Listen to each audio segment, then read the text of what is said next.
Urea కొరతతో కడుపు మండిన రైతులు రోడ్డెక్కారు. మెదక్ జిల్లా చిన్నశంకరంపేట మండల కేంద్రంలో మెదక్ చేగుంట రహదారిపై బైఠాయించి రాస్తారోకో నిర్వహించారు. నాటు వేసి నెలలు గడుస్తున్నా యూరియా అందట్లేదని ఆవేదన వ్యక్తం చేశారు. యూరియా అందకపోతే పంట చేతికందక తమకు ఆత్మహత్యలే శరణ్యమంటున్నారు రైతులు. యూరియాను యాప్ ద్వారా బుక్ చేసుకోవాలని ప్రభుత్వం నిబంధన విధించడంతో యూరియా కోసం అప్పులు చేసి ఫోన్లు కొనాల్సిన పరిస్థితి ఏర్పడిందని వాపోయారు. ఎరువుల దుకాణాలకు యూరియా బస్తాలు సుమారు 2000 వరకు వచ్చాయని ఫోన్లో యూరియా బుక్ చేసేందుకు ప్రయత్నించగా కేవలం నిమిషంలోపే యూరియా నో స్టాక్ చూపించిందని రైతులు ఆగ్రహం వ్యక్తం చేశారు.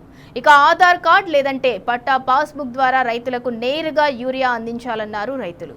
యూరియా కొనేందుకు తాము అప్పులు చేస్తున్నామని మళ్లీ ఫోన్లు కొనేందుకు అప్పు చేయాలా అంటూ రైతులు ఆవేదన వ్యక్తం చేశారు. ఇక ఇప్పటికైనా అధికారులు ప్రభుత్వం స్పందించి రైతులకు సరిపడా యూరియా నేరుగా అందించాలని అన్నదాతలు కోరారు.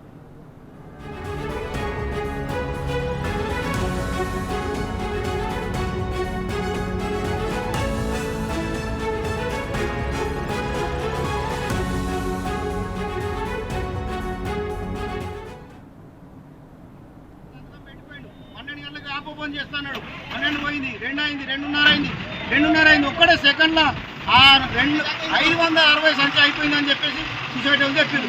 సూసైడ్ అని చెప్పినా మాకు ఇప్పుడు యూరియా చల్లుకుందామంటే లేదు. చేనేమో ఎరుపైపోయింది. చేను టైంకి చల్లకపోతే చేను రాదు.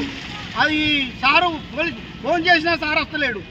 మందు ఇప్పటికీ మందు లేదు. రోజు అచ్చుకుంటా ఆలసేవన వేస్తే మరి మాకు ఎట్లా? నేను ఏడ తెచ్చుకోవాలి? అందరము మొగళ్ళ మాడల్లో పెట్టుకోవాలి. ఏ లైన్లో నిలబడాలి? పాస్బుక్ ఆధార్ కార్డు కనియండి. ఆన్లైన్ అంటే పెద్ద లైన్. పెద్ద ఫోన్ ఏడవని కట్టుకోవాలి. మేము దొంగతనం చేయనా? నేను పెద్ద ఫోన్ ఏడవని కట్టుకోవాలి. మాకు ఉన్నదే గుండె పోదు. 4 గంటల నుంచి తిరిగి రాని బుక్ చేయరు.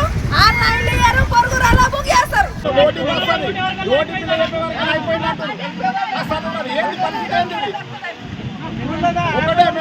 డిమాండ్ చేసేది సార్ ఇక్కడ వచ్చి ఆధార్ కార్డుతో పట్టించిన సంతోషం. ఆధార్ కార్డు లేకపోతే ఆఫీస్ మాత్రం కాలం వేస్తాం.